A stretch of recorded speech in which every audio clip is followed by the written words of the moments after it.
आप सभी का स्वागत है स्वयं टीचिंग पॉइंट पर। और आज मैं आपके लिए लेकर आया हूँ रेलवे ग्रुप डी 2018 में पूछे गए विज्ञान के प्रश्न। ये सारे क्वेश्चन दोस्तों ऑफिशियल हैं जो रेलवे ग्रुप डी 2018 में पूछे गए थे। चलिए स्टार्ट करते हैं आज के टॉपिक को। टॉपिक शुरू करने से पहले आपको बता दूँ, यदि आप हमारे चैनल पर नए हैं तो चैनल को सब्सक्राइब कीजिए, वीडियो को लाइक कीजिए और वीडियो को शेयर कीजिए अपने ग्रुपों में, जिससे वीडियो ज़्यादा से ज़्यादा स्टूडेंटों तक पहुँच सके। चलिए स्टार्ट करते हैं आज का टॉपिक। दोस्तों ये सारे क्वेश्चन होने वाले रेलवे ग्रुप डी 2022 एग्ज़ाम में बहुत ही इम्पोर्टेंट हैं, क्योंकि रेलवे अक्सर जो प्रीवियस ईयर क्वेश्चन जो पूछे गए हैं उनमें से ही रिपीट करता है, क्योंकि रेलवे के एग्ज़ाम 3-4 मंथ में कंडक्ट होते हैं, तो क्वेश्चन रिपीट होने के चांस ज़्यादा रहते हैं। चलिए स्टार्ट करते हैं।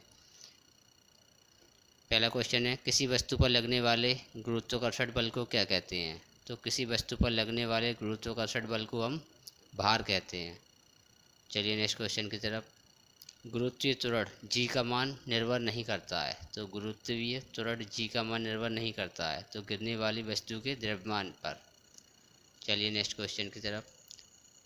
जब किसी पिंड को विषुवत रेखा से उत्तर और दक्षिणी ध्रुव पर ले जाया जाता है तो उसका भार में क्या होता है? तो जब किसी पिंड को विषुवत रेखा से उत्तर और दक्षिणी ध्रुव पर ले जाया जाता है तो उसका भार बढ़ जाता है। चलिए नेक्स्ट क्वेश्चन की तरफ। जी का मान कम होता है। तो जी का मान पृथ्वी के केंद्र की ओर जाने पर कम होता है, यानी कि ग्रेविटी फोर्स कम होता है पृथ्वी के केंद्र की ओर जाने पर। चलिए नेक्स्ट क्वेश्चन की तरफ। यदि कोई ग्रह सिकुड़ना शुरू कर दे तो जी का मान क्या होगा? यदि कोई ग्रह सिकुड़ना शुरू कर दे तो जी का मान बढ़ने लगेगा। चलिए नेक्स्ट क्वेश्चन की तरफ। गुरुत्वाकर्षण द्वारा किया गया कार्य किस पर निर्भर करता है? तो गुरुत्वाकर्षण द्वारा किया गया कार्य वस्तु की आरंभिक और अंतिम अवस्थाओं की ऊंचाइयों के अंतर पर निर्भर करता है।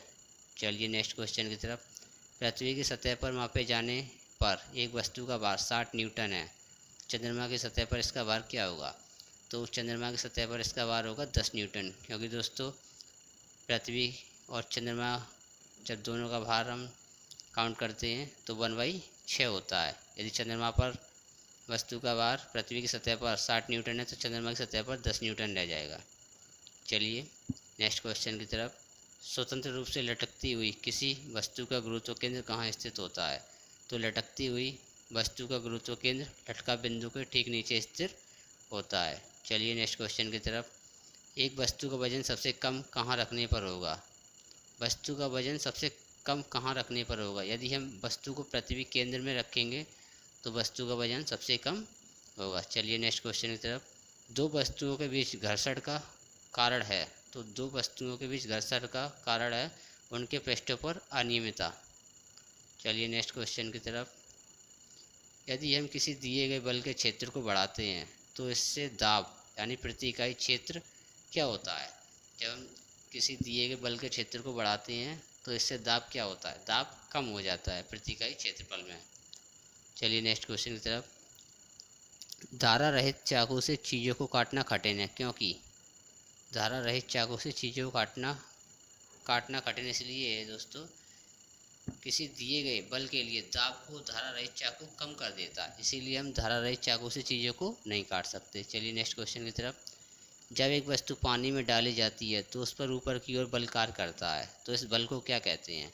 जब एक वस्तु पानी में डाली जाती है तो जो ऊपर की ओर कार्य करता है उस बल को हम उत्प्लवन बल कहते हैं। चलिए नेक्स्ट क्वेश्चन की तरफ। लोहे की कील का घनत्व पानी के घनत्व से होता है, तो लोहे की कील का घनत्व पानी के घनत्व से दोस्तों अधिक होता है। चलिए नेक्स्ट क्वेश्चन की तरफ। जहाज़ों की गति में वृद्धि पर आधारित होती है। जहाज़ों की गति में वृद्धि आधारित होती है, किस पर आधारित होती है, किसके सिद्धांत पर? बताइए दोस्तों। तो जहाज़ों की गति में वृद्धि आर्किमिडीज के सिद्धांत पर आधारित होती है। चलिए नेक्स्ट क्वेश्चन की तरफ। यदि कोई वस्तु तैरती है तो वस्तु पर जल द्वारा लगाए जाने वाला उत्प्रेरक बल होगा। यदि कोई वस्तु तैरती है तो वस्तु पर जल द्वारा लगाए जाने वाला बल वस्तु के भार के बराबर होगा। चलिए नेक्स्ट क्वेश्चन की तरफ। हमें घास का रंग हरा दिखाई देता है क्योंकि? बताइए दोस्तों, हमें घास का रंग हरा क्यों दिखाई देता है?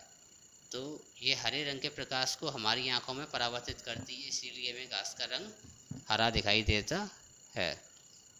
चलिए नेक्स्ट क्वेश्चन की तरफ। दर्पण हमेशा वस्तु की ऐसी छवि निर्मित करता है जो आभासी और समान आकार में होती है। तो कौन सा दर्पण है दोस्तों?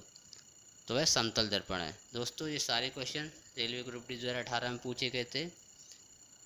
इस क्लास को मैं एक दिन ऑप्शनल क्वेश्चन के साथ लेकर आऊँगा दोस्तों, तब देखते हैं आप कितने आंसर दे पाते हैं। चलिए नेक्स्ट क्वेश्चन की तरफ। वह पदार्थ या द्रव जिससे होकर ध्वनि संचित होती है उसे क्या कहा जाता है? वह पदार्थ या द्रव जिससे होकर ध्वनि संचित होती है उसे कहा जाता है माध्यम। वह माध्यम होता है दोस्तों। चलिए नेक्स्ट क्वेश्चन की तरफ। और ये लास्ट क्वेश्चन है आज का। डायोड को किसके रूप में प्रयोग किया जाता है? तो डायोड को हम एक सूची रूप के प्रयोग कर सकते हैं और रेक्टिफायर के रूप में भी प्रयोग कर सकते हैं डायोड को हम। चलिए दोस्तों, क्वेश्चन सारे ख़त्म हो चुके हैं। मिलती है नेक्स्ट वीडियो में। इससे पहले आप वीडियो को अपने ग्रुपों में शेयर कर देना, वीडियो को लाइक कर देना। यदि आप नए हैं तो चैनल को सब्सक्राइब कर देना। चलिए दोस्तों, मिलते हैं नेक्स्ट वीडियो में। जय हिंद, जय भारत।